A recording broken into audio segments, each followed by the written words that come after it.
Homère. Ce nom, c'est tout simplement le point de départ de toute la littérature occidentale.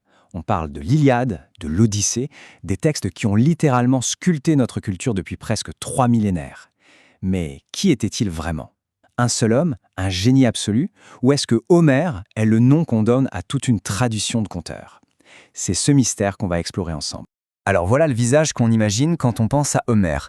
Mais il faut savoir que ce portrait, c'est une pure invention, bien plus tardive. La réalité, c'est que l'histoire de son identité est incroyablement floue. C'est peut-être même une des plus grandes énigmes de toute l'histoire de la littérature.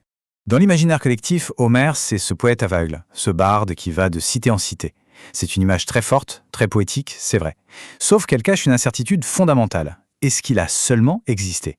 Et ça, c'est la question centrale. Parce qu'en cherchant à savoir qui il était, on ne s'interroge pas juste sur un auteur, non. On plonge directement aux origines de la narration, de la poésie, bref, de la façon dont on raconte des histoires dans le monde occidental.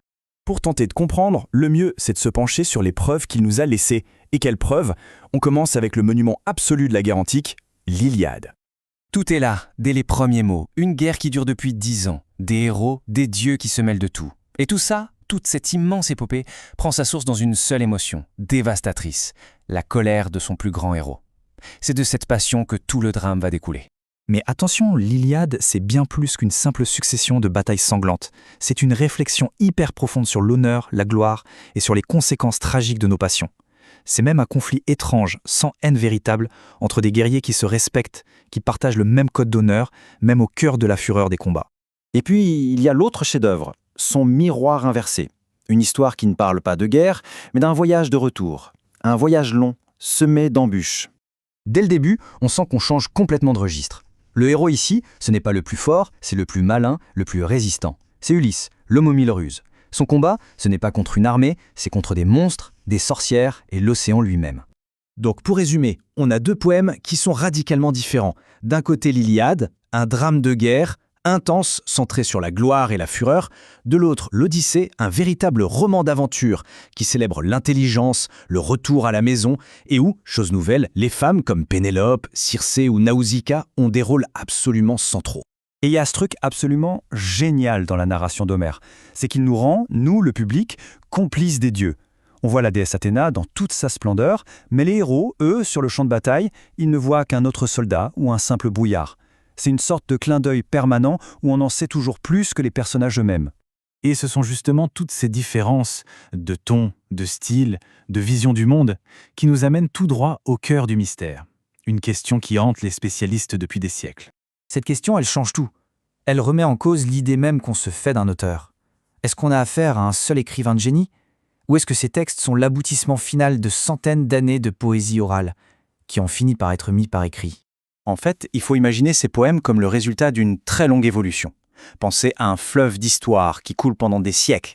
Chaque génération de poètes, les Aèdes, y ajoute sa petite touche, modifie un détail, jusqu'au jour où ce flot immense est enfin capturé et figé pour l'éternité grâce à l'écriture. Finalement, qu'Homère ait été un homme ou le nom d'une tradition, la vraie question c'est pourquoi? Pourquoi est-ce que ces histoires, vieilles de presque 3000 ans, continuent de nous fasciner à ce point? Son héritage est colossal. Ça a bien sûr inspiré toute la sculpture grecque, mais aussi la peinture de la Renaissance et même l'art le plus contemporain. Là, on voit une toile de Cy Twombly qui, avec quelques traits, arrive à nous faire ressentir toute la douleur d'Achille pleurant son ami Patrocle. C'est dire la puissance de ces récits. Si ça nous parle encore autant, c'est parce que ces épopées posent les questions fondamentales de l'existence. Qu'est-ce que la gloire si on doit mourir, comme Achille? Est-ce que la ruse peut vraiment triompher de la force brute, comme pour Ulysse? Bien avant les philosophes, Homère explorait déjà la condition humaine, ce tiraillement permanent entre nos désirs et notre destin. Au bout du compte, la force d'Homère, c'est peut-être ça. C'est ce regard direct, sans phare, sur notre propre condition de mortel. Il nous rappelle des vérités qu'on connaît tous, mais qu'on passe notre temps à oublier. Et c'est sans doute ça, le vrai génie d'Homère, nous faire ressentir au plus profond de nous ce que ça veut dire d'être humain, encore et toujours.